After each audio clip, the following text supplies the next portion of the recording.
Hola a todo el mundo y bienvenidos al podcast de Enso Movers. En el episodio de hoy tenemos el placer de hablar con Ramón Nogueras, psicólogo y profesor en diversas universidades de la Cuenca Mediterránea. Es también autor de 2 libros, ¿Por qué compramos la burra y por qué creemos en mierda?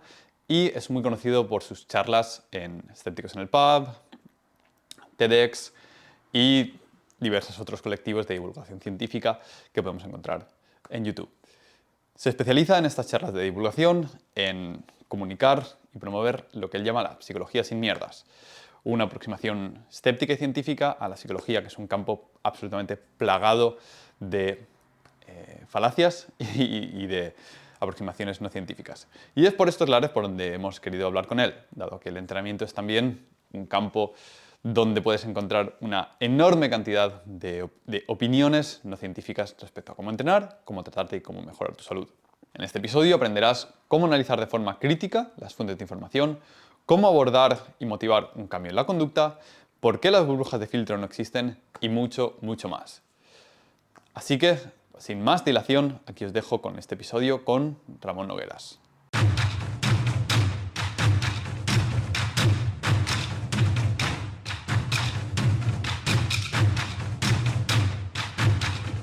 Bienvenido al podcast de Enso Movers. Reexamina todo lo que te han contado.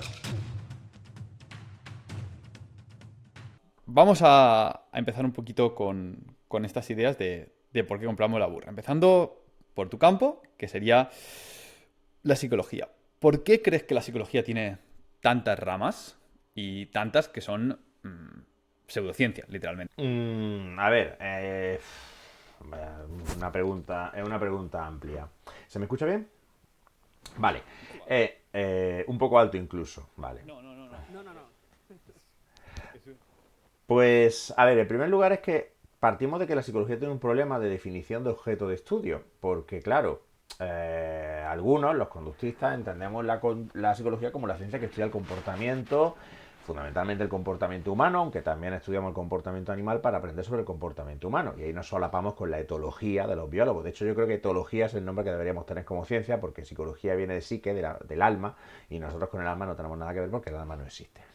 Pero bueno, entonces ya definir la conducta es jodido, pero es que luego tú piensas que luego fuera del conductismo, que es la filosofía de la psicología en la que yo me enmarco, pues tenemos otras aproximaciones, algunas de ellas basadas en la evidencia, otras no tanto, que tienen objetos de estudio que definen de forma diferente. El estudio de la mente, bueno, ¿la mente qué es? ¿Cómo se define la mente? Y hay definiciones que pueden ser científicamente válidas de la mente. De nuevo, no es mi postura el tema de solo el conductismo de ciencia, todo lo demás, ni mucho menos, para nada. Hay aproximaciones perfectamente científicas que no son conductuales y que de hecho compartimos cosas con ellos. Pero entonces la psicología de entrada tiene un problema de objeto de definición, que es que como es muy vago, pues puedes abordarlo desde muchos ángulos y no todos estos ángulos van a ser ángulos basados para empezar en ideas o en constructos que sean científicamente válidos.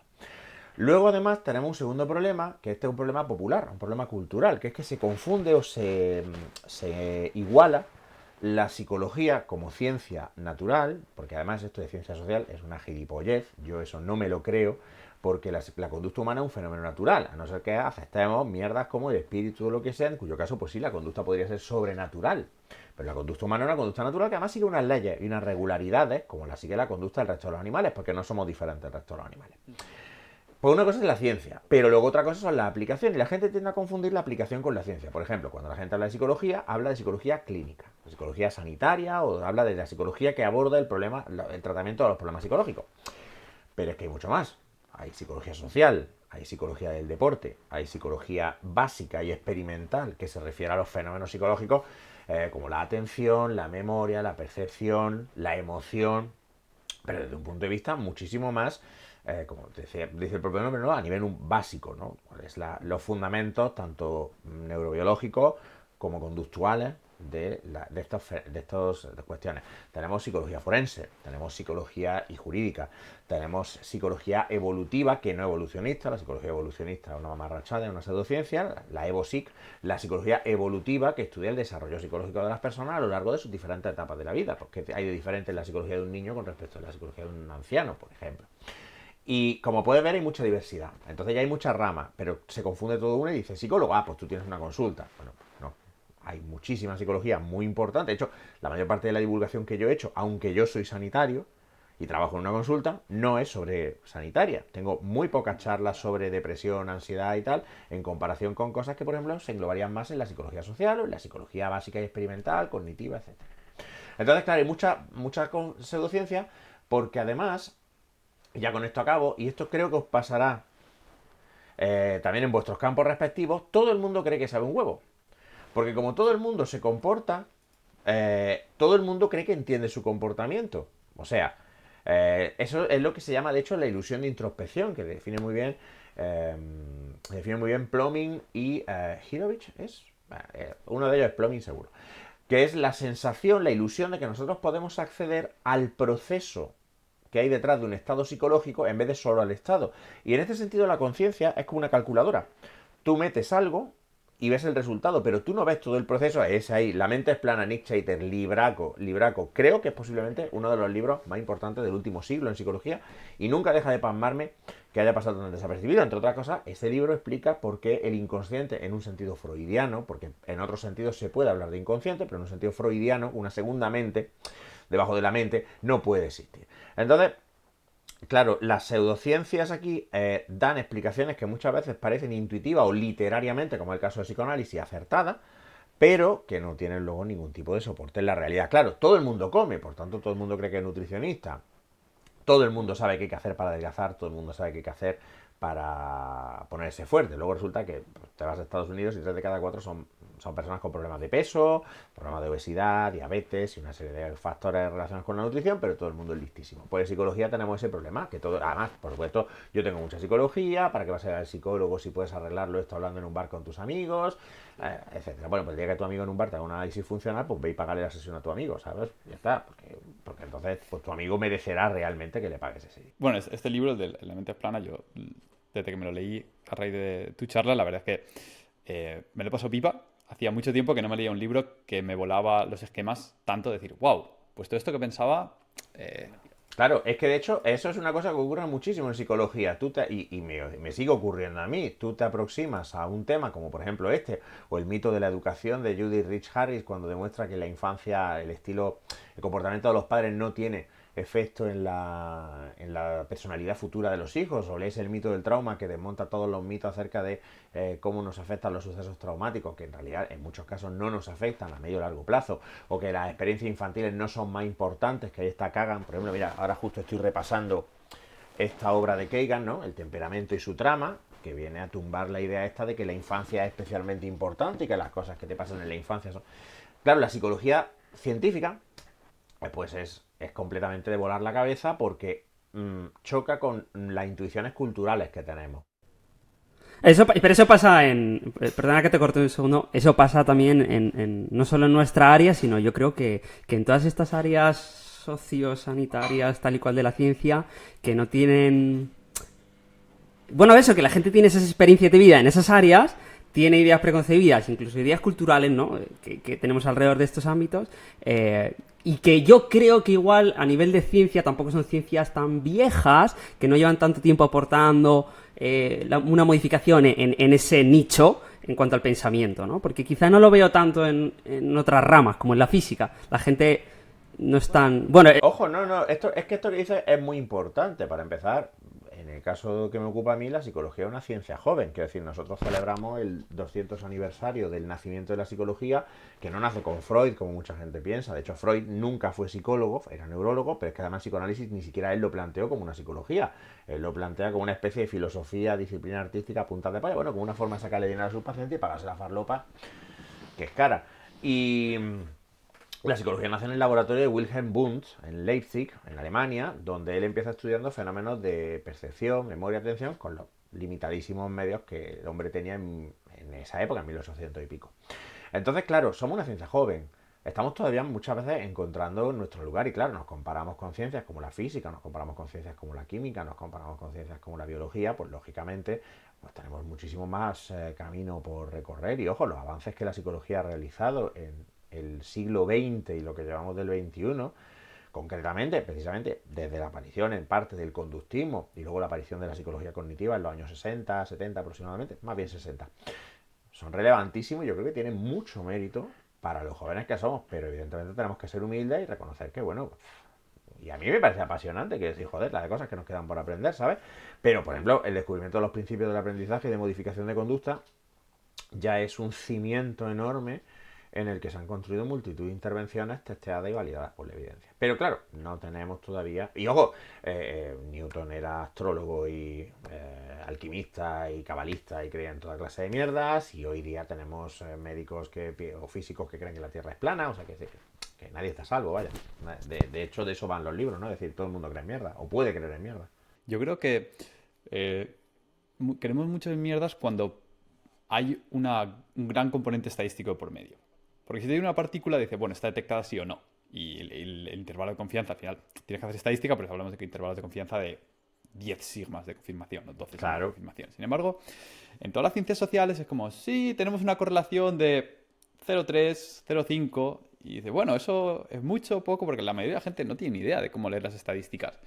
Y cuándo es un efecto grande, cuándo es significativo, cuándo no es significativo, cuándo es significativo pero es pequeño, cómo lidiar con ello. Sí, pues son problemas difíciles de medir y que eso es importante. Si no lo puedes medir es difícil hacer ciencia al respecto y eso es significativo. Pero es que además, a mí una cosa que me engorila significativamente, y ahora aprovecho que estoy hablando con físicos, ¿no? El tema este que dice mucha gente es que la subjetividad, esto es una defensa muy común en el ámbito de la pseudociencia, particularmente el psicoanálisis, es que la psicología no puede ser una ciencia porque es que la subjetividad humana, mis cojones, me digo, mira, hijo de puta, si tenemos gente que está, mira, hijo de puta, si tenemos a gente que está estudiando partículas que no se pueden observar, cuya existencia tenemos que inferir a raíz de determinados efectos, o son gente que está diciéndote que puede escuchar el ruido de fondo de la explosión del Big Bang cuando analizan microondas, que a mí ese es uno de los conceptos para mí más poéticos de la física, ¿no? El tema de decir que las microondas son el eco de la explosión que dio origen a todo. A mí es que eso me parece belleza pura.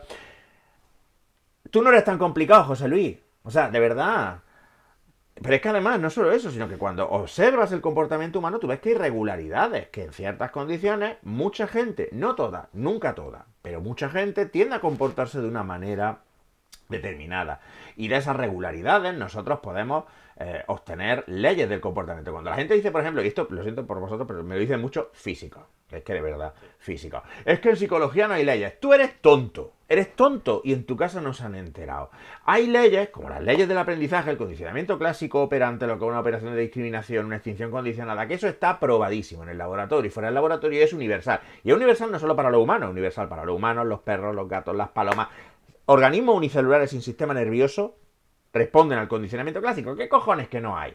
Ahora mismo salió hace poco, el año pasado o el anterior, una revisión en Nature mostrando que la teoría de prospectos de Kahneman, la teoría que explica cómo nosotros valoramos el riesgo antes de tomar una decisión, tiene el mismo grado de apoyo empírico que la puta teoría de la evolución. ¿Cómo que en psicología no hay leyes? Me cago en los 4 faroles que alumbran el mausoleo donde están enterrados tus putos muertos.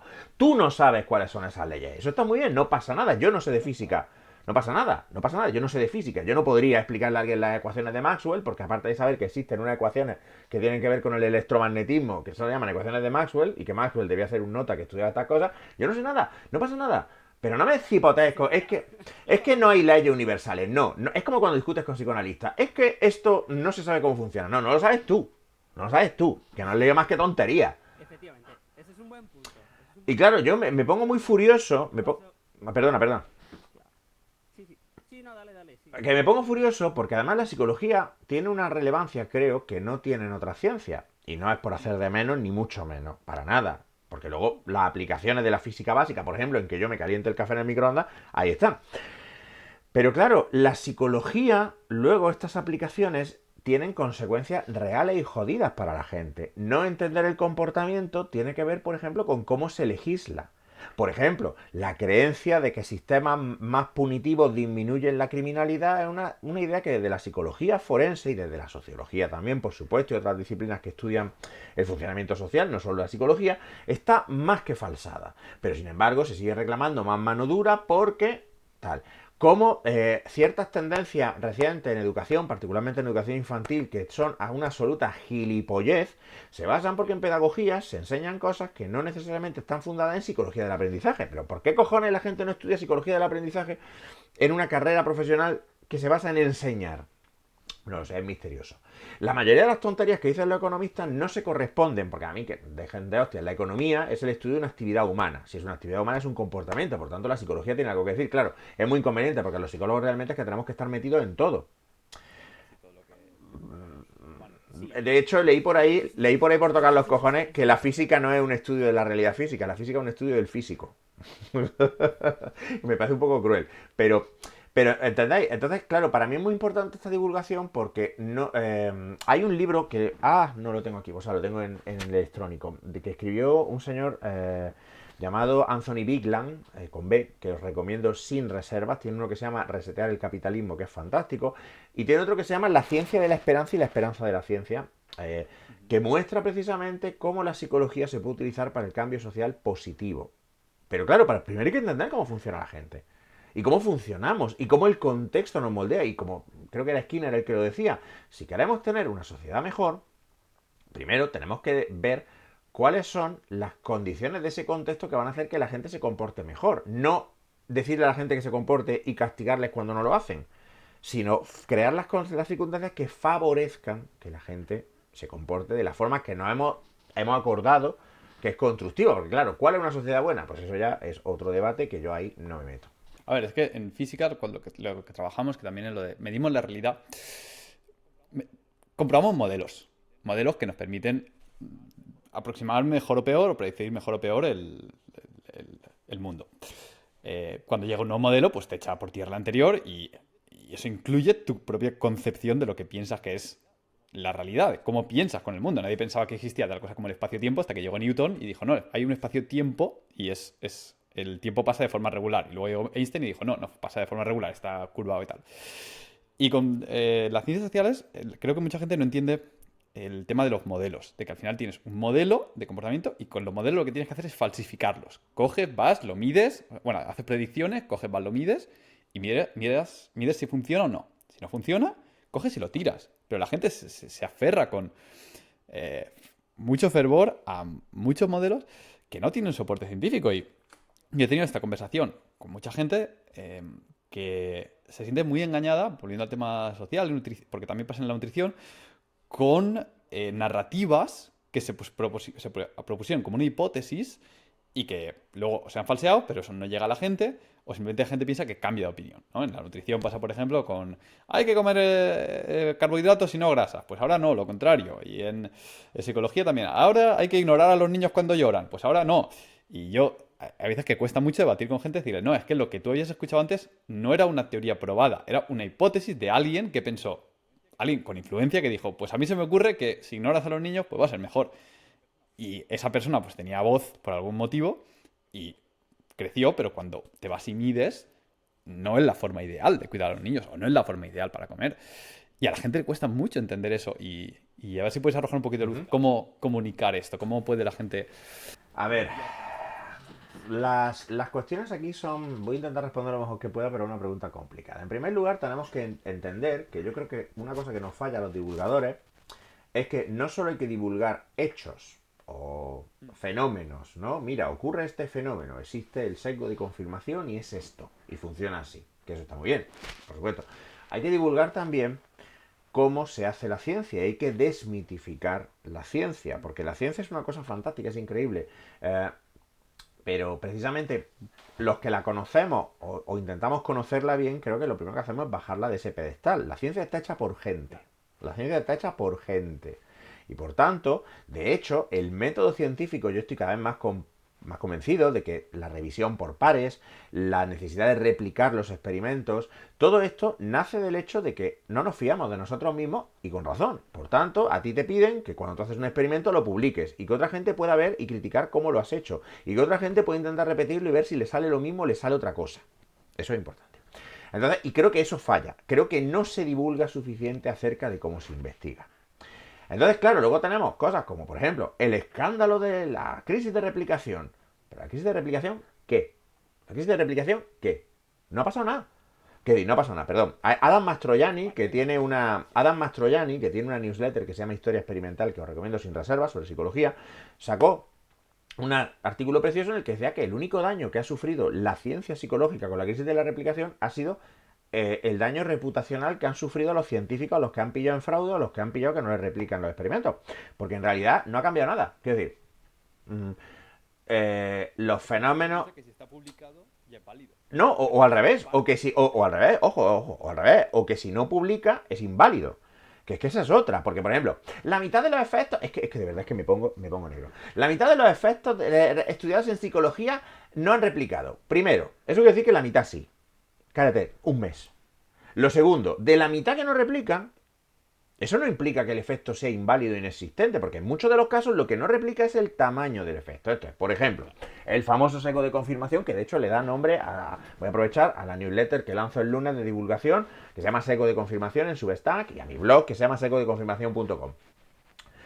Pues resulta que ahora las replicaciones parecen mostrar que el efecto del sesgo de confirmación es más pequeño de lo que se había pensado. Pero eso no quiere decir que no existe ese sesgo. Eso no quiere decir que no existe la tendencia a preferir la información que confirma lo que ya pensábamos. Lo que pasa es que a lo mejor no es tan dominante, no es tan potente o mejor dicho, en ciertas condiciones la gente es más capaz de sobrepasar o de superar ese sesgo del que normalmente serían. ¿Vale? Pues eso está bien. Entonces sabemos más. ¿Cuál es el problema exactamente? Pero es que, como bien dice Dan Mastroianni, ninguno de los fenómenos que se han visto afectados por esta crisis de replicación ha desaparecido. Quiero decir, no se han, de repente han dicho, pues ya está, no existe el sesgo de replicación. No, dice, tú imagínate que la ciencia es una pila de piedras, la psicología. Pero bueno, digo la psicología como digo lo que quiera.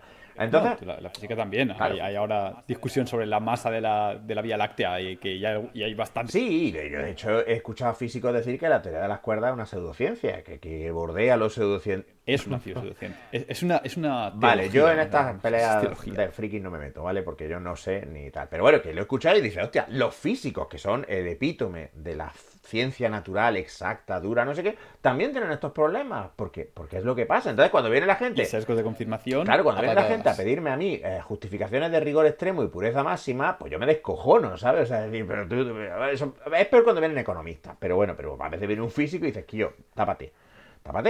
Claro, tú has quitado unas cuantas piedras. Mira, por ejemplo, el escándalo reciente de ¿cómo se llama este hombre? Dan Ariely, y la profesora Francesca Gino, creo que es, que ha salido un escándalo en el que parece ser que haciendo estudios sobre deshonestidad falsaron los resultados, que no deja de ser poético, ¿no? Y claro, pero estos tíos investigaron, este señor y esta señora investigaron sobre fenómenos que están ultra probados. Quiero decir, lo que hemos hecho es quitar unas cuantas piedras de la pirámide, del montón de piedras, porque estas piedras no valen. Pero esto sigue estando ahí. Los sesgos que Ariely, por ejemplo, explica en su libro Predeciblemente Irracional, siguen estando ahí. No han dejado de existir. No es que fueran mentiras. Mentira es el estudio este concreto que lo que está haciendo es añadir otra piedra al montón. Pero si yo quito esa piedra, el montón sigue ahí. El montón no se ha ido a ninguna parte. No hay una piedra, claro. No es como si mañana llegue y dice, la gravedad es mentira, y se va toda la física a tomar por culo. ¡Oh, no ha pasado nada. Entonces yo me descojono porque han pasado unos cuantos años de la crisis de replicación. ¿Y qué? Lo único que ha ocurrido, que eso sí es importante, es que aparece un movimiento, Open Science, que resulta que está capitaneado, está la punta de lanza son psicólogos. Porque una cosa que la gente, aquí voy a hablar de mi libro, bueno, no es mi libro, pero una cosa que la gente no sabe es que la mayor parte de avances importantes y el grado que tiene más formación en metodología lo han hecho psicólogos. Los análisis de potencia desarrollaron psicólogos. La mayoría de diseños experimentales que se utilizan hoy en econometría y en muchas otras ciencias llamadas sociales, incluso en biología, los han hecho psicólogos. Porque los psicólogos recibimos una formación, o solíamos recibir una formación, no puedo hablar del grado a día de hoy porque ya no lo sé, importante en estadística, en metodología, en filosofía de la ciencia, etcétera, etcétera. Y grados de ciencias mucho más duras, no voy a mencionar cuál, no ven ni entienden cómo se hace o qué significa un experimento hasta que se doctoran y se pasan 4 años de grado estudiando experimentos y aceptándolos de manera crítica porque les han dicho que este experimento demuestra esto. Oye, pues igual...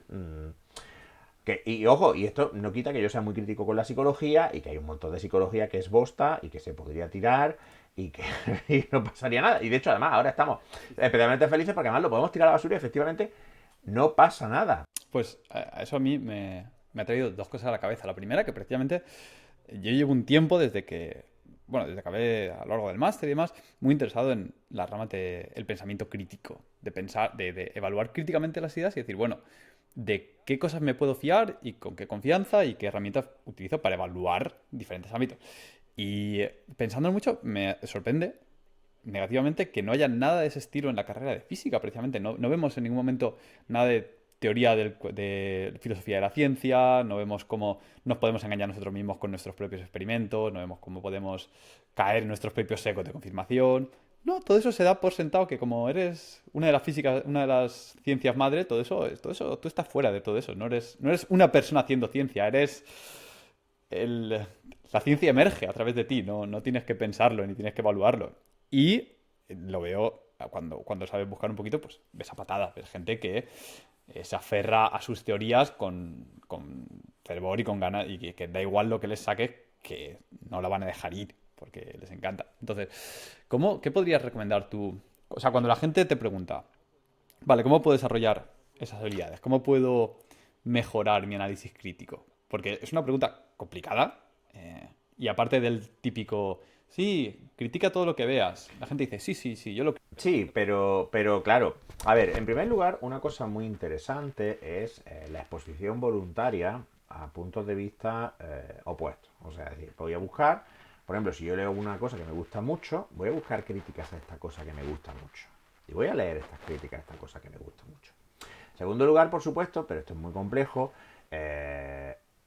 hay ahora muchos recursos gratuitos para formarte en razonamiento estadístico y razonamiento bayesiano, inferencia bayesiana, que es una herramienta que yo encuentro extremadamente útil. De hecho, hay, por ejemplo, en el libro La mente organizada de Daniel Levitin, se refiere a otro libro suyo, La mente médica, que habla de cómo los médicos toman decisiones, y es un escándalo. Es un escándalo. Yo tuve un flame gordísimo en Twitter hace un tiempo porque dije, si supierais cómo se investiga en medicina, lo mismo no pisaba en un hospital nunca. Y ojo, yo estoy totalmente a favor de la medicina.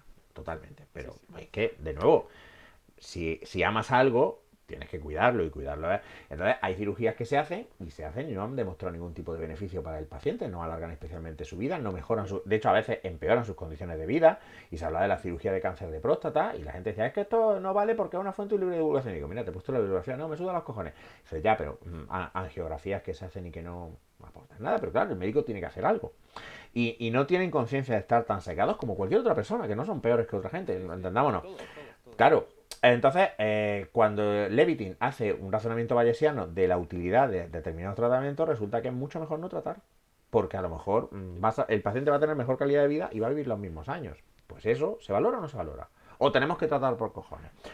El tercer aspecto es hacer un esfuerzo importante por discriminar fuentes. Discriminar buenas fuentes de malas fuentes. Esto ya aplica más a la prensa, en realidad, pero es que incluso a los journals científicos. Vamos a no olvidar que el estudio trucho que encontraba un vínculo entre las vacunas y el autismo se publicó en The Lancet, que es la revista de medicina por antonomasia. Es que tampoco te puedes fiar de que un journal sea de cuartil 1 ni historias. Y de hecho, algunos journals que tenían fama de depredadores y tal, porque se lo habían hecho desde este monopolio que tiene el Sevier, pues luego han resultado ser mucho más abiertos y mucho más transparentes con las revisiones, con los preregistros, etcétera, etcétera. Todas estas prácticas que ahora se consideran buena práctica en ciencia abierta. Pues esto también para la saca. Entonces yo creo que sí. Y un cuarto componente que es importantísimo, pero que tiene más que ver con tu conducta pues en redes, etcétera, que es la demora antes de la difusión. Esto es, tú lees algo, aquí ya estamos hablando más que de papers y de artículos científicos, hablamos más del tema de las noticias y la información que nos llega. Lees algo y muchas veces tienes que demorarte para mirar fuera y mirar dentro. Mirar fuera quiere decir, ¿cómo está escrito esto? ¿Esto está escrito para que yo me cabré? ¿Esto está escrito para provocarme una reacción emocional?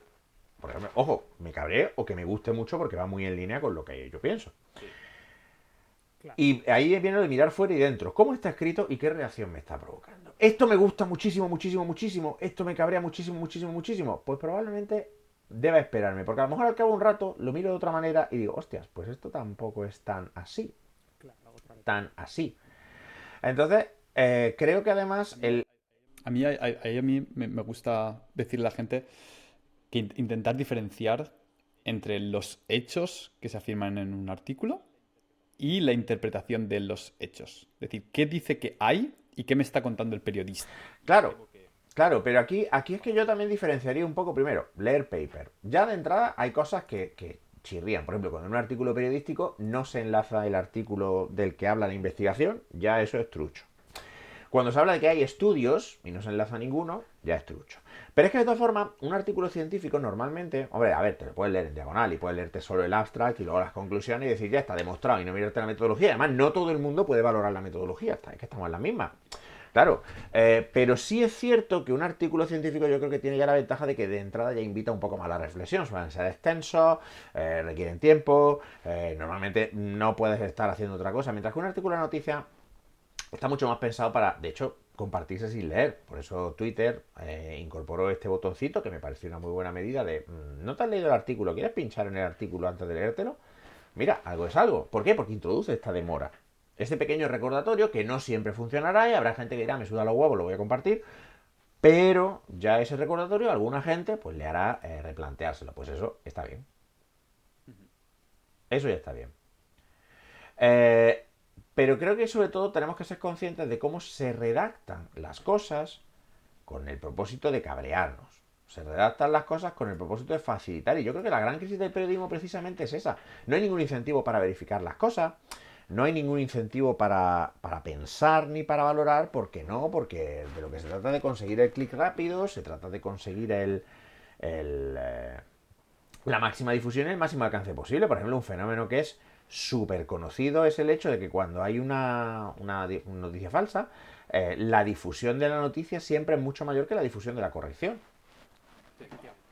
Por eso se menciona mucho que la única manera de que las personas podamos parar eficazmente los bulos es, para empezar, cuando hemos compartido nosotros un bulo, borrarlo, impedir que otra gente lo siga compartiendo.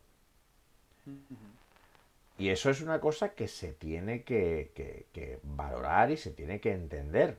Que no basta solo con publicar una rectificación, porque la rectificación, además, luego hay muchos medios que te hacen la trampa, ¿no? Y a lo mejor en un artículo con una noticia falsa te ponen la rectificación al final del artículo en tipo de letra 4, ¿sabes? Que no se lo va a leer ni su puta madre, porque además mucha gente lo habrá compartido sin entrar, o sea que es que no van a llegar. No, la rectificación tiene que ser aparte y tienes que eliminar el artículo original. Porque además es que hay un efecto muy interesante, que es el efecto de anclaje, y aquí volvemos a la psicología, que básicamente lo que explica es que tendemos a darle una importancia sobredimensionada a la información que recibimos en primer lugar. O sea, de una forma implícita asumimos que la primera versión de una información es la buena y todas las demás tienen que compararse o competir contra la otra, y eso dificulta que la desconfirmación sea exitosa, porque muchas veces, por ejemplo, el clásico bulo sobre que Barack Obama no había nacido en Estados Unidos, pues la última vez que miré datos, un tercio de los votantes republicanos en Estados Unidos seguían creyéndolo pese a que se ha desconfirmado por activa y por pasiva. ¿Por qué? Porque la repetición y el llegar primero son psicológicamente factores muy determinantes a la hora de mantener y a la hora de dar fuerza a un bulo. O sea, son un poco las dos cosas. Sí, quizás incluso cuando estaría bien que cuando borras una, o sea, cuando una revista, o sí, que sea científica o no, se prueba que es falsa una noticia, que el enlace que anteriormente te llevaba a la noticia te lleve ahora a la corrección de, mira, has buscado esto. Bueno, pues resulta que no, que sepas que ya no. Pero Pero lo veo difícil de corregir. El sistema de incentivos no tira en esa dirección. O sea, entiendo toda la conversación, estoy totalmente de acuerdo, pero le veo difícil resolución a nivel... Lo único que puedes hacer es votar con los pies. O sea, el tema de decir, bueno, pues no compartiré, no prestaré atención. Yo, por ejemplo, en Twitter ya hace tiempo que tengo bloqueados pues un montón de medios que son consistentemente buleros. Luego ahí también podemos referirnos al trabajo de otro psicólogo, George Lakoff, que es un psicólogo que está especializado en comunicación política y tiene un manual que es muy asequible, que se llama No pienses en un elefante, en el que explica, es un manual de 2004-2006, a raíz de una derrota de los demócratas. La pregunta es, ¿pero por qué la gente vota republicanos y la gente... O sea, ¿por qué hay obreros de derecha? Porque hay obreros de derecha se están votando en contra de sus intereses. Y bueno, pues Lakoff explica muy bien por qué la gente vota en contra de su interés, cómo votar en realidad es una cuestión de identidad y emoción. Y además explica también una cosa muy interesante, que es cómo combatir el bulo. Y el bulo lo comparte él con una técnica que él llama el sándwich de la verdad, el bocadillo de la verdad, que consiste en, primero, norma básica esencial, nunca retuitear, nunca citar, nunca utilizar las mismas palabras que el que está dando la noticia falsa o la información falsa. Nunca. Porque por repetición reforzamos ese marco de referencia.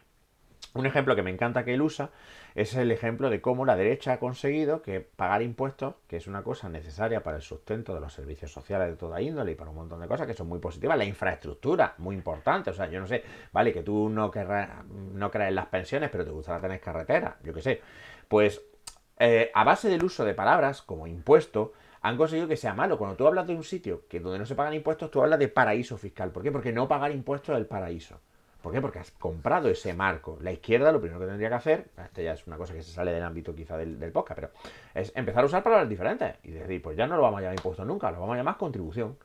Y no lo vamos a llamar impuesto de la renta, lo vamos a llamar contribución sobre tu ingreso, o lo que sea, yo qué sé, me lo estoy inventando. Bueno, pues el caso es que tú primero nunca utilizas el lenguaje del malo, del bulero en este caso, del que difunde una falsedad. En segundo lugar, empieza siempre con la verdad, no empieza con la mentira. Por un efecto en memoria que se llama efecto de primacía y recencia, cuando a ti se te presentan varios ítems, tiendes a recordar mejor los que están al principio y al final de la lista. Con lo cual, ¿tú qué quieres? Que la gente recuerde la verdad. Entonces, abres y cierras, el pan del bocata son la verdad. Por ejemplo, la inmigración baja la criminalidad. ¿Qué es lo que dice la evidencia? Que la inmigración está correlacionada con un descenso de la criminalidad y no con un aumento. ¿Porque los inmigrantes son más no sé qué? No, sino porque los países con menos violencia atraen inmigración y esta inmigración, que en su mayoría se integra, no contribuye a aumentar esa delincuencia. Del mismo modo que los países con más acceso al porno tienen menos agresiones sexuales, pero no es porque el porno te haga feminista en absoluto, eso es una gilipollez, sino porque los países donde hay más acceso al porno tienden a tener culturas más feministas, más igualitarias y ser países más seguros. Vale, en medio tú metes la mentira. Pero no la metes usando las mismas palabras, reformulas usando tus propias palabras. Entonces tú dices, la verdad es esta. Fulanito de copas ha dicho una mentira que es esta. Pero la verdad es esta. O sea, verdad, mentira, verdad. Y por supuesto, borrar, si has difundido, borrar el enlace a la noticia falsa, de forma que solo quede la verdadera. ¿De acuerdo? Y repetirla mucho, porque de nuevo la repetición es una parte fundamental de la estrategia. Tengo varios puntos interesantes pero voy a abrir con uno que me ha recordado que es... El sesgo de confirmación parece bastante presente hoy en día, no solamente por nuestra propia selección, sino que precisamente porque nos exponemos a información a través de medios que incentivan darte aquello que te apetece leer, porque aquello que no te apetece leer... Falsísimo. Venga, estupendo, pero esto es lo que me gusta. La idea esta es lo que se llamaba Eli Parisi la burbuja de filtro. La burbuja de filtro, the filter bubble, ¿no? El tema de que solo leo aquello que confirma mis sesgos. No. Absolutamente al contrario. De hecho, es más, la gente busca activamente la información contraria para reconfirmar sus creencias. Y esto es una cosa que, mira, de hecho, te pongo un ejemplo que a lo mejor no sé si coincidirá con tu experiencia, pero yo creo que sí. Cuando no había redes sociales, que no sé tampoco cuántos años tenéis, igual sois muy jóvenes y no os acordáis, pero cuando no había redes sociales, tú tenías que elegir prensa. Tú querías leer prensa, o elegías un canal de noticias, o elegías un periódico y tú leías el periódico. Ahí, tú elegías normalmente el periódico que te gustaba a ti. Pues si eras más conservador, cogías unos, si eras más de izquierdas, otros. Vale. Yo no he leído más artículos del ABC, La Razón o El Mundo, que son periódicos que yo no tocaría con un palo de Balear Olivo en mi vida desde que tengo Twitter. Porque te llegan, porque la gente los comparte aunque sea para cabrearse, porque tú no los lees para cambiar tu opinión, tú los lees para decir, ¿ves cómo son unos hijos de puta? Y gente de izquierdas comparte cortes de vídeos de programas de derecha, de políticos de derecha, etcétera, etcétera, para comentarlos. O sea, con lo cual inadvertidamente están reforzando el marco de referencia de esta gente, es que no hay que darle ni agua. O sea, la estrategia tiene que ser ocultar respuesta, bloqueo, ya está. O sea, nada de negarles completamente la interacción y difundir tu mensaje. Pero claro, existe esta idea porque es tentadora. Claro, como existe un sesgo de confirmación, yo solo leo lo que confirma mi creencia. Pero es que el sesgo de confirmación tiene dos caras. Una es que prefiere la información que confirma lo que tú quieres saber. Vale. Pero la otra es que la información opuesta refuerza tu creencia. Cuando tú a una persona que cree en la homeopatía le enseñas toda la montaña de estudios que hay, esa persona no deja de creer en la homeopatía. Esa persona te dice que tú estás a sueldo de la farmacéutica. Esa persona te dice que la ciencia está comprada. Esa persona te saca otros estudios y entonces esa evidencia que tú le has presentado le sirve a ella para contraatacar y reafirmarse. No es cierto que solo miramos la información. De hecho, Rolf Degen, un divulgador en psicología alemán que es muy activo en Twitter, cada 2 por 3, yo creo que uno de sus temas estrella, te saca un nuevo estudio que demuestra que las burbujas de filtro no existen. Es interesantísimo saber. De hecho, es un buen punto, porque ahora que lo dices, he pensado, es verdad, ya te había escuchado hablar de esto sí, soy en muy algún momento pesado, en un podcast. soy muy Mi pesado. cerebro lo había borrado y era como, no, tú pensabas que ya existía la burbuja de filtro. Vamos a sacar el tema otra vez.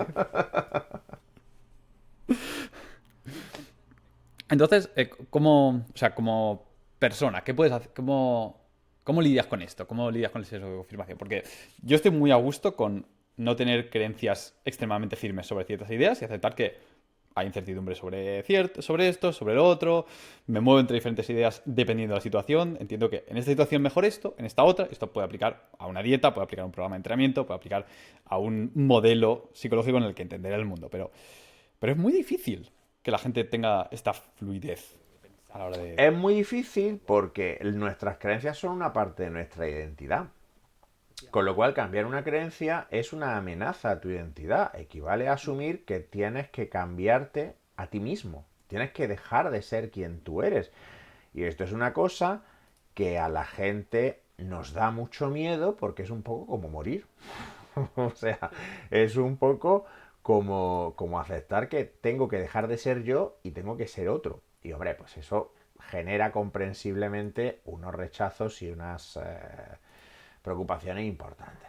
Y también quizá porque también elicita un poco este pensamiento de si estoy equivocado en esto, ¿en qué más estaré? Ahí está. Es que esa es otra, efectivamente. Efectivamente. ¿Hasta qué punto yo estoy equivocado? Si esto que yo creo es una gilipollez, ¿qué más cosas de las que yo creo son una gilipollez? Entonces, claro, a ver, no hay una forma universal de combatir el sesgo de confirmación y esto es una cosa que, por ejemplo, Danny Kahneman decía y era muy conocida, ¿no? El tema de llevo 45 años estudiando esto y no he avanzado absolutamente nada.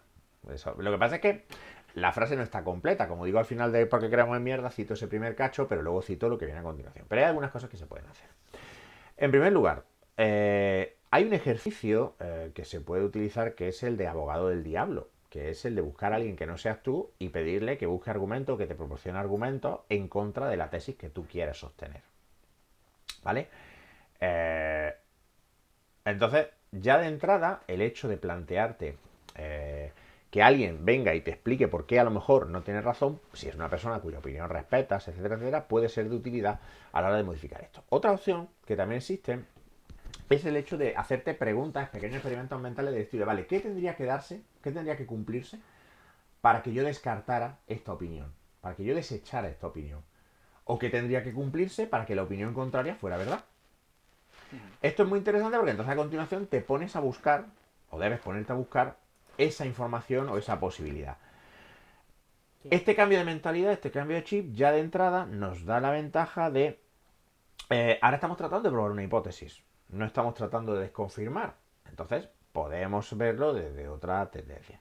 Y luego, de nuevo, la demora. El tema de decir, vale, antes de dar completamente por válido esto, voy a dejar pasar un poco de tiempo para tener tiempo de pensarlo, voy a dar una segunda lectura. Voy a dar una segunda lectura buscando por las cosas que no encajen, no se concentren. Pero eso de nuevo requiere demora. Es muy tentador, como digo, leer un titular, y en primer decir, ya está, verdad, verdadera. Lo comparto y ya no vuelvo. Vuelve. Y evidentemente consultar fuentes opuestas, fuentes desconfirmatorias y tratar de mirarlas con un principio caritativo. ¿Qué puede haber de verdad aquí? ¿Qué puede haber de correcto? Pero como digo, esto lo que va a hacer es mejorar las posibilidades. Nunca va a ser una panacea y vas a acabar picando antes o después. Yo tengo que decir que a mí me sirve mucho el contar mis mierdas a la gente de mi entorno. Gente que valoro, a mis amigos, a mi familia. Cuando leo algo que me gusta, generalmente uno puede hacer este ejercicio mental de, bueno, a ver cómo lo puedes montar, como tal, pero llega un punto en el que dices, estoy convencidísimo que he abordado todas las puertas. Y entonces se lo cuentas a tu amigo. Y tu amigo te dice, bueno, pero aquí qué, y aquí qué, y esto cómo lo explicas, y esto cómo. Y dices, hostia, lo que yo pensaba que estaba sellado tiene un montón de agujeros. Y entonces vuelves y tienes que reevaluar un poquito lo que pensabas, lo que no, con cuánta seguridad haces ciertas afirmaciones. Entonces creo que la exposición, y ojo, exposición, a ser posible, en persona. Esto a través de las redes sociales y a través de WhatsApp, a través de Twitter, lo recomiendo absolutamente, porque cualquier respuesta vas a decir, bueno, esto es un gilipollas y lo ignoro absolutamente. Mientras que si tu amigo o tu familiar te dice, oye, piensa esto 2 veces, o ¿qué opinas de esto? Sirve un poquito de moderador de opiniones radicales. Evita que diverjas demasiado rápido a cosas demasiado raras, diría yo.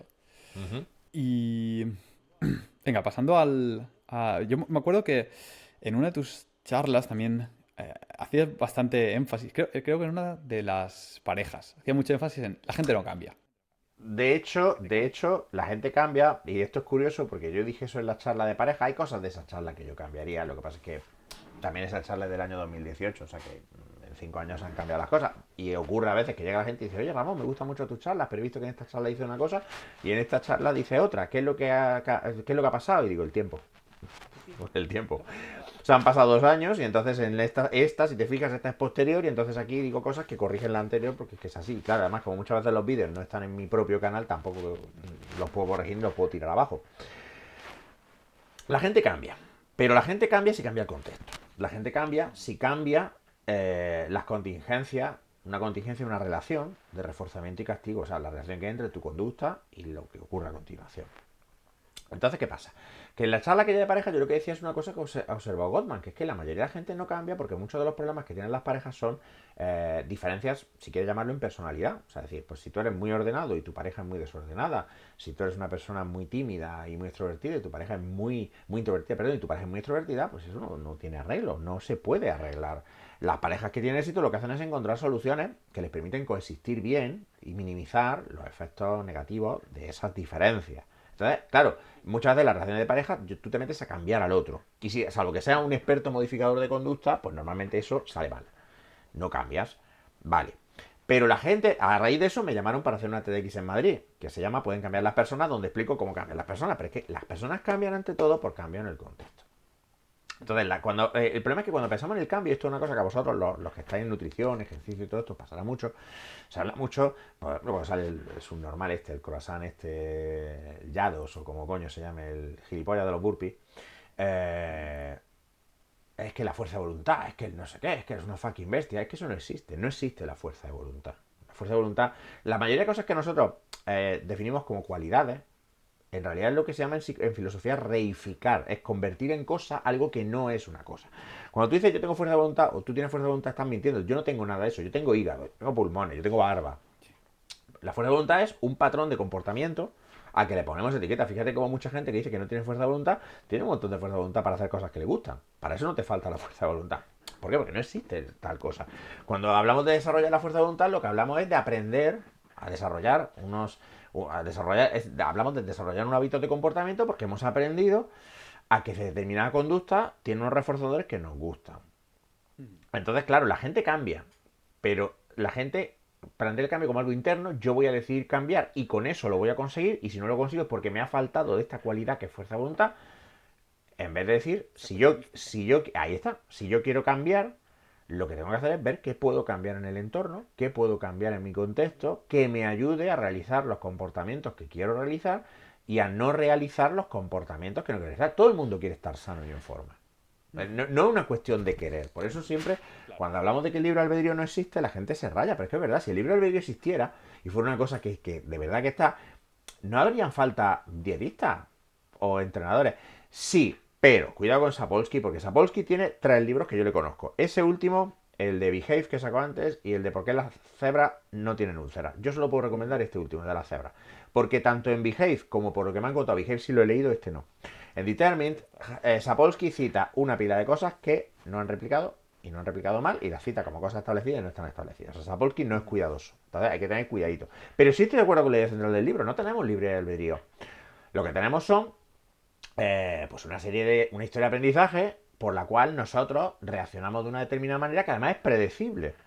Entonces, si queremos reaccionar de manera diferente, tenemos que incorporar aprendizajes diferentes y nuevos. Y si sabemos cómo funciona eso, entonces podemos cambiar lo que queramos. Pero hay que entenderlo. Claro, no se entiende. ¿Pueden cambiar las personas? Sí, pero es que no cambia la persona normalmente. Cambia el contexto y entonces la persona cambia para adaptarse a ese contexto. Porque al final la conducta, tenéis que pensar que la conducta no existe. Cuando hablamos de que estudiamos la conducta humana, lo que estudiamos es una interacción. La conducta existe en la interacción entre la persona y el medio. Y es un chorizo que se extiende desde que la persona nace hasta que la persona muere. Y luego nosotros, para analizarla, cortamos una rodaja. O más. Ahí más está, atrás pero claro, la vida, la cultura en la claro, que has crecido, la de dónde viene, conducta qué decía tu humana es una madre. cadena funcional ininterrumpida. Nosotros cortamos eslabones de esa cadena porque nos interesa aislarlo. Entonces yo quiero aislar tu miedo a hablar en público. Yo corto los momentos de tu vida en los que se ha producido ese miedo al público, a hablar en público, y yo analizo y te propongo pautas de cambio basadas en eso.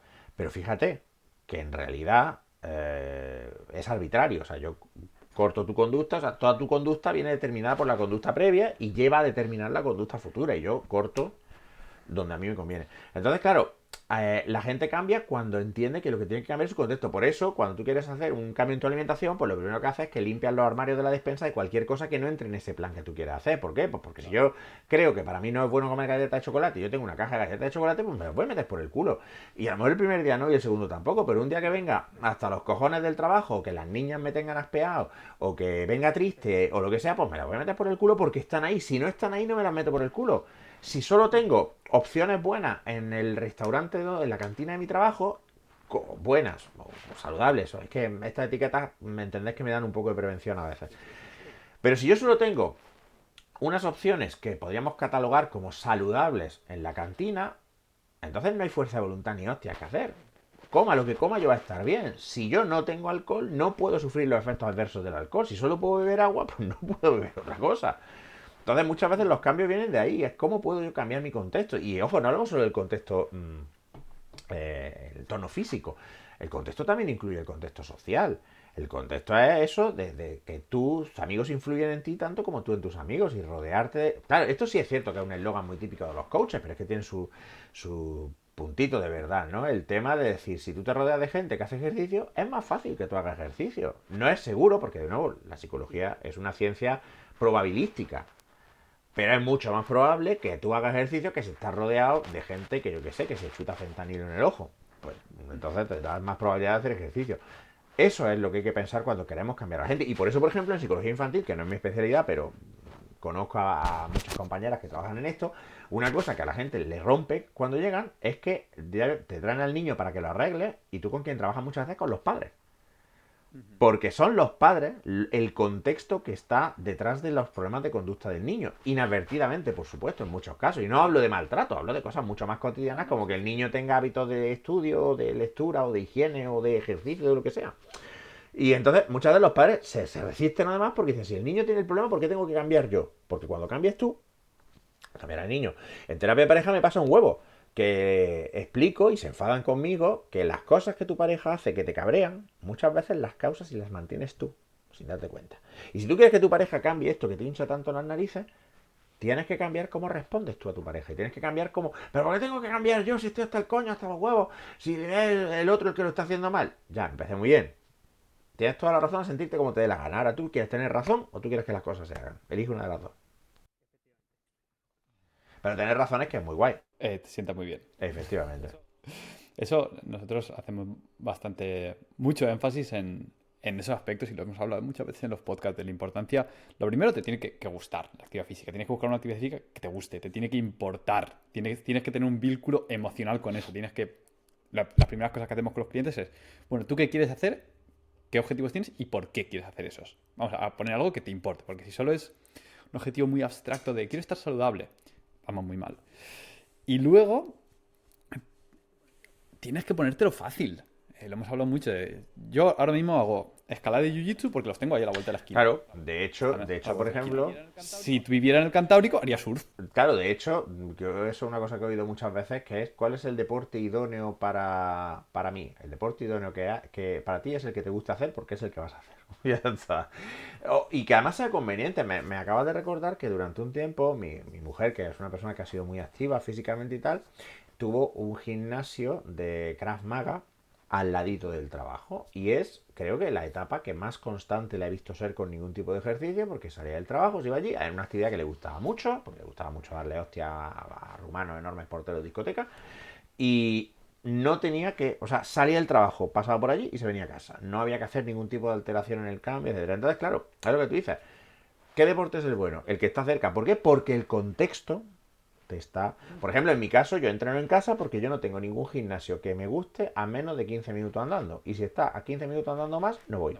Y ya está. Pero como yo me conozco, pues no me hago lío. Entonces me compro unas kettlebells y las tengo en casa y entreno con las kettlebells. ¿Por qué? Porque yo me levanto por la mañana, hago el café, las pesas están en medio del salón porque las dejo en medio de la noche antes para que estén ahí dando por culo. Y entre recoger las kettlebells para nada o ya que están ahí, hacerlo, pues la mayoría de los días, que no todo, hoy me lo he saltado, lo haces. Y ya está. Y lo mismo aplica a todos los ámbitos. Pero hay un punto que también es interesante, a ver qué opinas de esto, y es que nosotros, el ámbito, la idea de te tiene que gustar, yo le pongo un asterisco. Porque mucha gente, o muchas veces, no sabes lo que te Correcto. gusta. Crees que sabes lo que te Correcto. gusta. Luego haces, te vuelves bueno en ello y entonces te gusta. Es complicado el hacer. Claro, pero eso tiene que ver con tener una mentalidad exploratoria. Porque esto es una cosa que, por ejemplo, en terapia se ve un montón.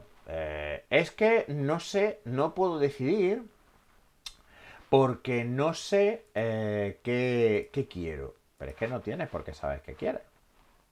No tienes por qué sabes qué quieres. Puedes perfectamente coger y probar. Y si no te gusta, pues a otra cosa. Y ya está. No sé si me explico. O sea, que tú puedes coger tranquilamente y decir, pues voy a probar Jiu-Jitsu y voy a ir además con la mentalidad de que a mí no me tiene por qué gustar el Jiu-Jitsu. Y si el Jiu-Jitsu... De hecho, yo te puedo hablar de varias actividades que he tardado varios meses en Claro, que me pero es que gusten. aquí de nuevo viene el tema de cómo planificas el cambio. Planificar el cambio viene también en incluir reforzadores en temas que a priori no son reforzantes. Porque un problema que tiene, por ejemplo, la actividad física es que el reforzador es muy demorado. El reforzador está muy demorado en el tiempo. De hecho, hay ecuaciones. La psicología no es una ciencia, la psicología no es una ciencia. Pues hay ecuaciones, las ecuaciones de Masur, que relacionan el valor que tiene un reforzador con su accesibilidad, o sea, el coste de emitir la respuesta que te va a llevar el reforzador y eh, su distancia temporal. Entonces, ¿qué pasa? Que esto explica de forma muy fácil, por ejemplo, ¿por qué la gente quiere hacer ejercicio y estar en forma pero acaba viendo Netflix? Pues porque resulta que Netflix tiene un coste de emisión bajísimo y el reforzador que da Netflix es de muy poco valor. Nadie llega y dice ¡buah! O muy rara vez dice uno ¡buah! No, como mirar Twitter o Instagram. Yo no creo que nadie en su tumba vaya a poner, ojalá hubiera pasado más tiempo en Twitter discutiendo con gente. Yo desde luego no. Y he pasado demasiado. Sino O acabas y dices, joder, qué bien, exacto, cuánto he aprendido, exacto. qué bien me lo he pasado. No, pero el valor es pequeño, pero el coste de emisión es bajo y la inmediatez temporal del reforzador es tendente a cero. Entonces, ¿qué pasa? Pues que lo eliges, lo discriminas, lo eliges antes que hacer ejercicio, que es una cosa que tiene consecuencia aversiva a corto plazo. Me voy a cansar, voy a sudar, me va a doler el cuerpo, agujeta, no sé qué, no sé tal, tal, tal. Y además, el reforzador que tú estés buscando, más salud, más fuerza, estar más bueno, lo que sea, vaya, claro, ¿qué pasa? La gente que tiene mucha voluntad para el ejercicio, ¿qué es? Es gente que a lo mejor por su historia de aprendizaje ha hecho ejercicio desde muy pequeño de una forma que le ha venido muy bien y ya ha aprendido que ese reforzador está ahí. Por ejemplo, nadie tiene problema, casi nadie tiene problema en ir a trabajar diciendo, jo, es que el dinero está a un mes vista. ¿Por qué? Porque tú ya has aprendido que si persistes, el dinero va a llegar de una forma predecible. Entonces nadie llega y dice, pero con el ejercicio no es tan claro, porque cada cuerpo responde de una forma diferente, cada programa funciona de una forma diferente, con lo cual tú puedes hacer ejercicio 2 meses y decir, es que no estoy viendo cambios. También porque te puedes flipar las transformaciones estas de en 4 semanas te vas a poner petado, no sé qué. Claro, todo esto se compagina, pero fíjate, aquí no entra para nada la fuerza de voluntad.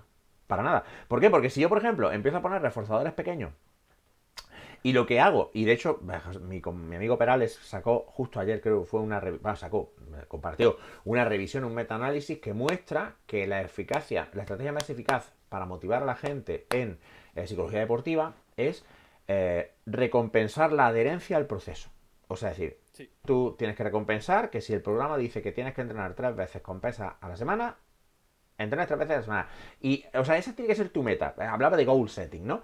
Tu meta no tiene que ser levantar tanto peso o pesar tanto menos. Es la adherencia. Si tú pones como meta la adherencia y recompensas la adherencia, la motivación y el éxito del proceso es mucho mayor. Pero claro, ¿eso qué quiere decir? Pues que yo entonces, a lo mejor al principio, mientras empiezo ir al gimnasio, pues tengo que usar el principio de Premack, que dice que si yo tengo una actividad ya establecida como hábito y emparejo una actividad que quiero establecer como hábito con la primera, la probabilidad de establecer el hábito es muy alto porque la actividad que ya es habitual actúa como reforzador de la primera. Caso típico. El trabajo salgo entre Krav Maga. Por ejemplo, pero lo puedes invertir. Por ejemplo, si yo no tengo hábito de salir a correr, pero a mí me gusta ducharme y desayunar, y yo salgo a correr por la mañana y después me ducho y desayuno, el desayuno y la ducha, que son actividades que voy a hacer de todas maneras, se convierten en reforzador para salir a correr. Y una vez que yo he establecido como hábito el salir a correr y ya sé lo reforzante que es salir a correr, yo ya puedo un día saltarme el desayuno que voy a correr igual. Claro, la gente que hace ejercicio habitualmente llega un momento en el que echa de menos. O sea, yo por ejemplo, si me pego 2 semanas sin hacer ejercicio por lo que sea, yo lo echo de menos. A mí me pica la gana de volver a hacer ejercicio. ¿Por qué? Porque ahí ya sabes que has establecido ahí esa ecuación de Masur, ya nos dice ya, pero el valor del reforzador es tan grande que la demora temporal se acorta.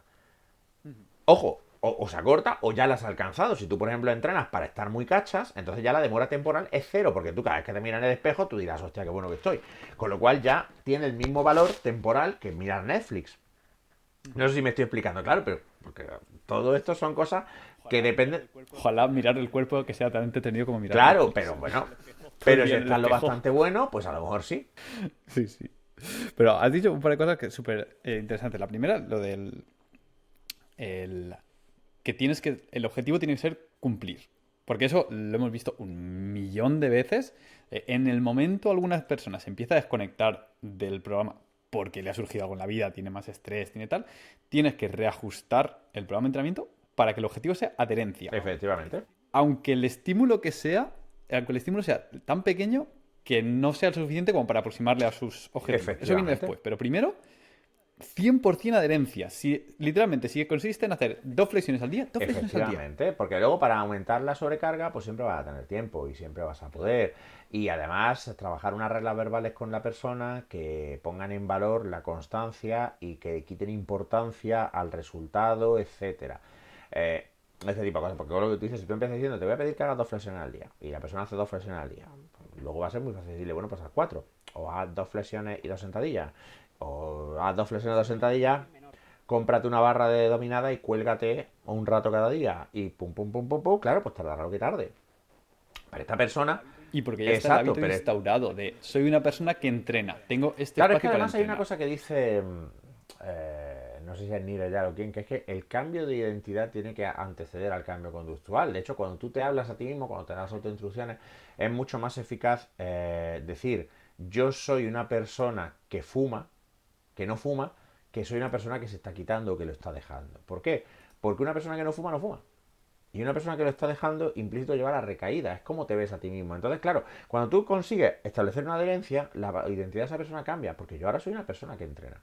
Yo soy una persona que entrena. Y una vez que yo soy una persona que entrena, es parte de mi identidad, por ejemplo, el incrementar gradualmente la intensidad de los entrenamientos. O el probar ejercicios nuevos. O el probar deportes nuevos. O, mi percepción del ejercicio como una cosa odiosa y negativa también cambia. Entonces, ¿eso ha cambiado la persona? Sí, pero no ha cambiado por un proceso interno. Fíjate, ha cambiado por un proceso externo. Ha cambiado porque ha tenido un entrenador que ha hecho que el coste de emisión de la respuesta a entrenar sea el menor posible, que ha reforzado correctamente la adherencia al programa y no la consecución de metas. Todo eso está fuera de la persona. Si tú eso lo haces bien, la persona, de hecho, por ejemplo, por eso las aplicaciones, yo creo que las aplicaciones de fitness para muchas cosas pueden ser muy útiles. Precisamente porque para mucha gente el tener el teléfono y que el teléfono te diga, hoy, el éxito del CrossFit igual, no tienes que pensar nada, hoy tienes que hacer esto y tienes aún nota con el vídeo demostrando, modelando esa conducta para ti. Tú te pones, lo haces, termina y te dan punticos, te suenan campanillas, sale alguien diciéndote, eres la polla, lo que sea. Pues dices, esto es una chorrada, jaja, sí, ya, esto es una chorrada, jaja, pero todos somos ratas en una caja de Skinner. Es que además me descojono cuando vienen científicos a decirme que el conductismo está superado en Twitter, que es una caja de Skinner. Dice el tío con su tarjeta de crédito, con un sistema de puntos, que es una economía de fichas conductista total. El conductismo está superado, de verdad. Tápate, un mes, cállate ya un rato. Porque, además, eso es la otra cosa que iba a decir, que necesitas tener rewards, necesitas tener fichitas de bien hecho gomets.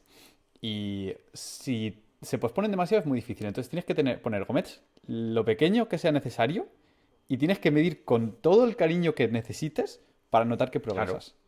Y eso implica muchas todo lo veces pequeño que cambiar haga las falta. métricas, Mide ¿no? todo lo pequeño. Pues al principio la métrica es adherencia, luego la métrica es subir peso. Luego la métrica es aumentar la frecuencia.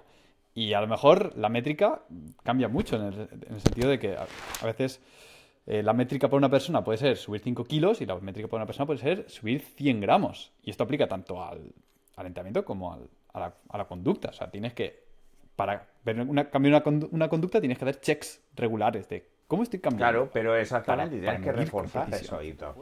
Ese refuerzo Entonces, sí, positivo. ese refuerzo, y además tienes que extinguir las conductas que no, o sea, tienes que eliminar el reforzador de las conductas que no quieres emitir, y además tienes que asegurarte que no estás reforzando inadvertidamente una conducta que no es deseable, por ejemplo, reforzamiento negativo, que se refuerza el proceso de evitación.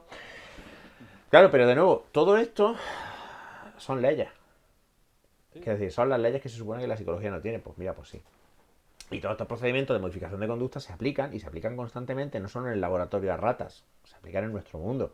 Por supuesto, siendo la conducta humana la que es, el problema no es que estas leyes no funcionen con una persona concreta, el problema es identificar correctamente qué es lo que funciona. Cuando hablamos, por ejemplo, de un reforzador se define no por sus cualidades intrínsecas, se define por su efecto en la conducta. Si a ti te gustan mucho los pimientos y a mí no me gustan los pimientos, darte un plato de pimiento del piquillo a lo mejor para ti es un reforzador, pero para mí no. El pimiento no es un reforzador porque sí, porque pimiento. El pimiento es un reforzador para mí, o no lo es. Si no tiene efecto sobre mi conducta, no es un reforzador o no es un castigo. Y eso es, de nuevo, lo que viene cuando la gente, esto nos pasa a los papás con nuestros hijos, etcétera, que a veces pues intentamos castigando con cosas que no son un castigo para el niño, porque le dan igual o porque lo que sea, o reforzando inadvertidamente conductas que no queremos, etcétera, etcétera, etcétera. De hecho, el próximo libro, que espero que salga el año que viene, que voy a escribir, se va a llamar ¿Por qué Apoya ha hecho eso? Y sí, se va a llamar así. Se va a llamar ¿Por qué Apoya ha hecho eso? Luego ya no sé si los de la editorial me dirán que van a tachar el título de la yo no sé lo que sea, pero se va a llamar así por mis cojones. Y precisamente porque, primero, ¿por qué Apoya ha hecho eso? Es la pregunta fundamental de la psicología. O sea, ¿por qué hacemos las cosas? Por esto. Segundo, porque es un homenaje a mi tierra, ¿no? Porque en Granada es exactamente como lo preguntas. ¿Pero por qué Apoya hace eso? Pues eso. Y en tercer lugar, porque es mi asombro, ¿no? Mi motivación. Y en este libro voy a abordar para el público lo que es el análisis funcional de la conducta, el para qué hacemos las cosas y la modificación de la conducta. ¿Cómo hacemos que la gente haga otras cosas o cómo hacemos que nosotros hagamos otras cosas?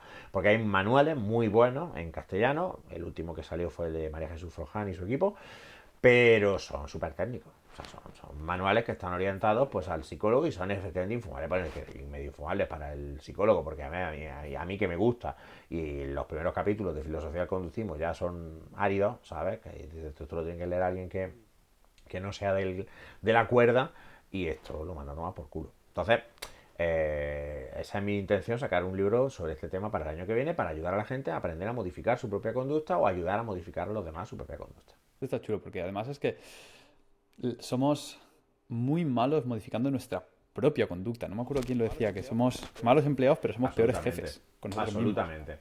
Pero eso viene porque además vivimos inmersos en una serie de asunciones erróneas sobre el comportamiento humano, lo que decíamos antes, que todo el mundo cree que sabe psicología.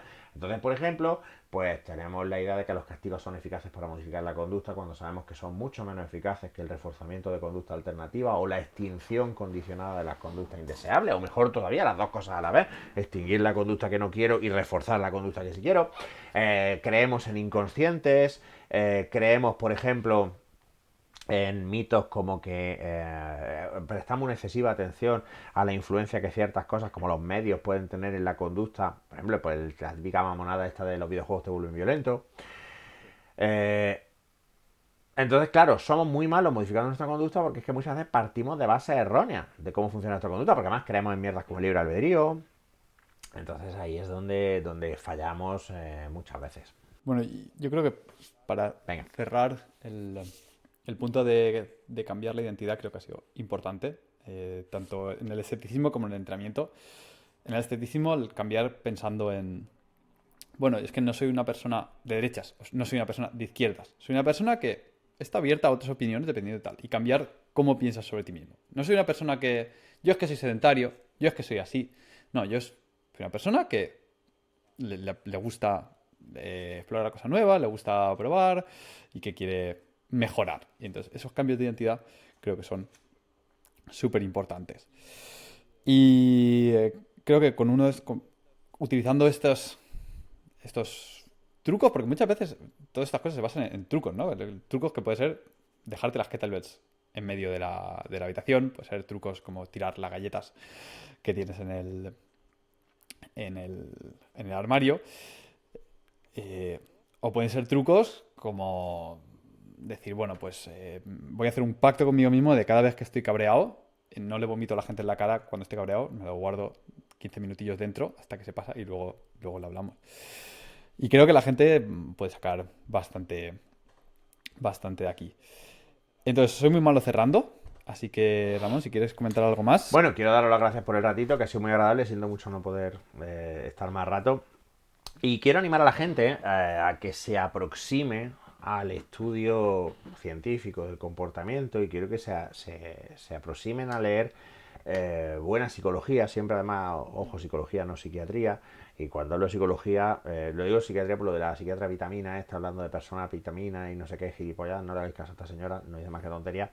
Pero es que además la buena psicología, para empezar, no es autoayuda. O sea que también podemos descartar a todos los psicólogos que se dedican a esto. La buena psicología, ante todo, la psicología científica. Y en ese sentido quiero dejar una recomendación, porque además sé que, no sé si está en catálogo o no, pero es un libro que está muy fácilmente disponible en PDF por ahí, ¿vale? Que es este, es Modificación de conducta, qué es y cómo hacerlo, cómo aplicarla, de Martin y Pear. Esta es la quinta edición, esta es antigua porque esta es la que tengo yo de cuando estaba en la universidad, pero por ejemplo la octava, que tiene como un 50% más de material, está fácilmente asequible en PDF por ahí, la he visto millones de veces. Y creo que si yo tuviera que salvar solo un libro de psicología y dijeran, nos van a dar todos los libros de psicología del mundo, salvo uno, yo cogería ese y con ese yo creo que podríamos reconstruir toda la psicología. Entonces, si la gente está interesada en entender mejor por qué hace las cosas, empiece por ahí. Luego hay mucho más. Hay que leer psicología social, hay que leer psicología básica, hay que leer a Cecilia Hayes, hay que leer a Lisa Feldman Barrett, hay que leer a Skinner, hay que leer a Cantor, a Stats, hay que leer a un montón de gente. Pero para que la gente se lleve una sola recomendación del libro, empezad por ahí o, si queréis, esperad al año que viene y compraros el mío, que va a estar todo guapo. Pues nada, si alguien quiere también curiosear, te pueden encontrar en sesgodeconfirmación.com y a partir del lunes próximo empiezo una newsletter en la que cada semana aparecerá un artículo de divulgación. Habrá artículos accesibles para todo el mundo, habrá artículos que serán para los suscriptores de pago, el pago será muy pequeño y es un proyecto con el que me he comprometido para empezar ahora y llevarlo para este año, porque creo que la divulgación tiene que alejarse de las redes sociales y tenemos que darle otro formato, y hay gente que está haciendo una divulgación magnífica tanto en psicología como en otros ámbitos vía newsletter, y es un formato que yo creo que es muy bueno para la reflexión, muy bueno para la comunicación, y bueno, pues he decidido probarlo, pero ahí se me puede encontrar fácilmente porque en Twitter y demás redes sociales creo que no me queda mucho tiempo de estar. Bienvenido al club de los que nos hemos dejado las redes sociales. Muchas gracias a todos por escuchar. Pondremos todos los links en la descripción. Y si tenéis cualquier duda, pues comentadla por aquí y la resolveremos o hablaremos al respecto. Vale, adeu. Un fuerte abrazo. Chao.